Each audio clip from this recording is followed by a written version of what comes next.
Caroline Darney here in Charlottesville following Duke's 14-8 victory over the Virginia Cavaliers. Duke has earned themselves a spot in the ACC tournament and have now won 8 straight over Virginia, who is missing out on their 3rd straight ACC tournament. Duke was led by Miles Jones, 2 goals, 4 assists, and Deemer Class had 5 goals on the day. Duke head coach John Danowski is now 15-1 against Dom Starja. The Hoos have had a tough stretch in the ACC since 2012, winning just 1 conference game, losing 16. Virginia will head to Georgetown next weekend and play Brown in the ACC tournament consolation game. And Duke has Marquette coming up, as well as the ACC tournament end of April. College over here with Inside Lacrosse. An amazing game between 2 really great teams.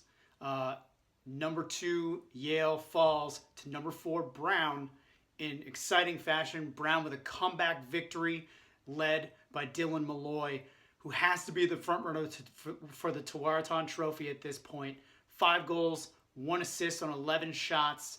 A masterful performance that really came to a head in the second half. In the first half, he was held to 1 goal by Michael Keating. Yale's attack was balanced on offense with 10 different players scoring a goal. Ben Reeves was their leading point getter with 2 goals and 2 assists. But Will Gural also was a star for Brown, going 20 for 29 on draws with 2 goals and 2 assists of his own and 11 ground balls. Hard-fought victory for the Bears at home, winning what is essentially the de facto Ivy League regular season championship. All they have to do is win 2 more Ivy games to go undefeated and host. Yale still very impressive in this game, scrapping for balls. 9-man ride that Brown had trouble breaking for most of the game. But at the end, it was Dylan Malloy scoring the game winner and the icing on the cake with 15 seconds left to run out the clock, hitting the empty netter to give Brown this huge, huge victory. Inside Lacrosse, Zach Babbo here at Sweeney Field at St. Joe's in Philadelphia, where the Hawks just got a big 10-9 overtime win against conference rival Bryant, puts St. Joe's at the top of the NEC right now. Mike Restivo has been the hero for St. Joe's for the past couple of years, was a hero again today. He scores 6 goals against Bryant, none bigger than his last, his 100th of his career. He scores with 10 seconds left to push the game into overtime. In the overtime, Kane again feeds, this time Chris Blewett with 1:56 left for the win. Bryant came out with a 3-goal lead to start the game. St. Joe's Taylor Ray calls timeout, rallies the troops. From there, it's really a back-and-forth game. Who may get lost a little bit in this afternoon was Gunnar Wald, who had a fantastic day. 10 goals allowed is a little high for him. 11 saves, though, and at least 2 saves where he absolutely just robbed a goal. Restivo and Blewett play the heroes today for St. Joe's, but Danny Manning really has to get his due. He made it a battle at the face-off X in the second half. He wins 7 of the 13 he's in.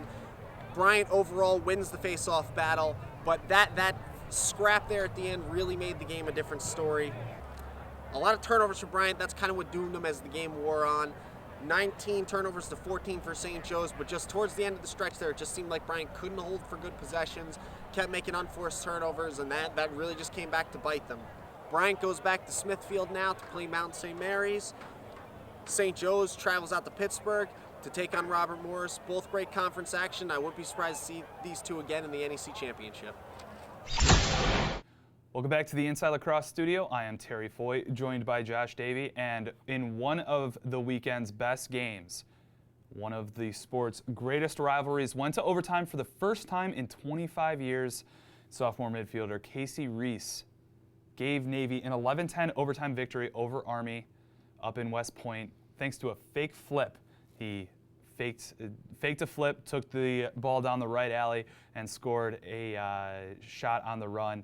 Josh, it was an amazing game. What do you think were the factors that led to the midshipmen's victory? I think just a diverse offensive attack between Keena, seemed to kind of get whatever he wanted from behind the goal and from up top, able to get a shot off, as well as Ray at the same time using his body, soft hands on the crease.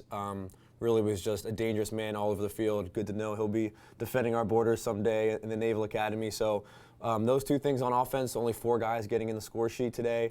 was kind of different for Navy, and then 14 goal saves for goalie John Connors as well was a big difference in a game that really came down to possessions. Absolutely. It was a back-and-forth affair among two very clearly matched, evenly matched teams that will have significant Patriot League implications as both squads turn their attention to the league postseason. Navy quickly has to turn around as they head to College Park to take on the Maryland Terrapins in a rescheduled game from February on Tuesday evening. Jesse Doherty here in the Carrier Dome, where earlier today Syracuse defeated North Carolina 13-7 to clinch a spot in the ACC tournament.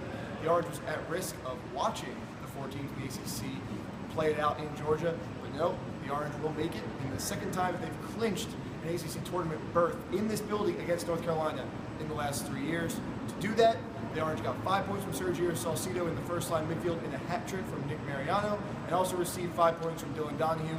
A little more expected production from Donahue, but still obviously a big boost as always. On the other side, North Carolina got 4 goals from Michael Tagliaferri, but it wasn't enough, and it didn't really have the support of the attack. Joe Bresci, North Carolina's head coach, said after the game that the Tar Heels are not really good offense when it turns into a one-man show, and that's kind of what happened here in the Dome.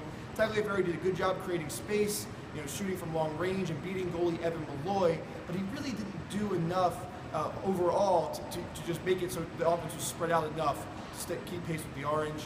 Evan Malloy in goal for Syracuse for the 3rd straight game, replaced Warren Hill after a rocky start to the season, and it looks as though he may be the solidified starter for Syracuse moving forward, despite UNC scoring 4 goals on 5 shots in the 3rd. Overall, Malloy played well. The Orange defense was click-sliding and was able to keep Tar Heels from coming back in that 3rd, and that was what clinched the win for them. From the Carrier Dome, I'm Jesse Doherty, Inside Lacrosse. Dan Aburn here for Inside Lacrosse at Maryland Stadium, where I just saw Maryland defeat Rutgers 11-8 in a crucial Big Ten matchup. Maryland's now 3-0 in the Big Ten. It was senior day in College Park, but it was Maryland's junior class that had a big day for the Terps. Matt Rambo, Dylan Maltz, and Colin Heacock combined for 10 of Maryland's 11 goals. Defensively, Maryland put in another stellar performance, holding the Scarlet Knights scoreless for a period of 20-plus minutes in the 3rd and 4th quarter, and holding them to just 2 goals overall in the final 27 minutes of the game. Maryland's got the quick turnaround. They host Navy on Tuesday. Austin Henriksen did not play in this game. Will Bonaparte did great in his stead. He finished 15 of 23 at the face-off X. For Rutgers, it was a big day for Jules Henenberg. He had 4 goals. Scott Vita had 2 assists. But Adam Sherlambita, who's been a very good scorer for Rutgers this year, was only held to 1 goal. Matt Dunn was outstanding in his matchup against him. Back in the Inside Lacrosse studio, a tremendous weekend in Division I men's college lacrosse. However, there were a few under-the-radar, comparatively, results that deserve mention. Out in Columbus on Saturday morning, the Ohio State Buckeyes topped the Michigan Wolverines 10-7 in a Big Ten matchup. This game was played before an announced crowd of 24,000 that continued to grow over the course of the game as Ohio State perpetuated its annual tradition of hosting a game in front of the Ohio State football spring game. Awesome atmosphere out there at the Horseshoe. Josh, what were a couple under-the-radar results that caught your eye today? Delaware 10, Towson 7 was a big one in a lively CAA matchup. Towson goes down early, couldn't really seem to come back. A big win for the Blue Hens. And then also Penn 14 and Harvard 13. A late second goal from Hupfeld is a big one for the Quakers as they look to lock up the 4 seed in the Ivy League tournament. Thanks for checking out the Epoch ILGameday Recap. Make sure to gear up for the season with the Epoch Dragonfly Shaft, Ultralight Otter Mesh, and all-new Sequel Head.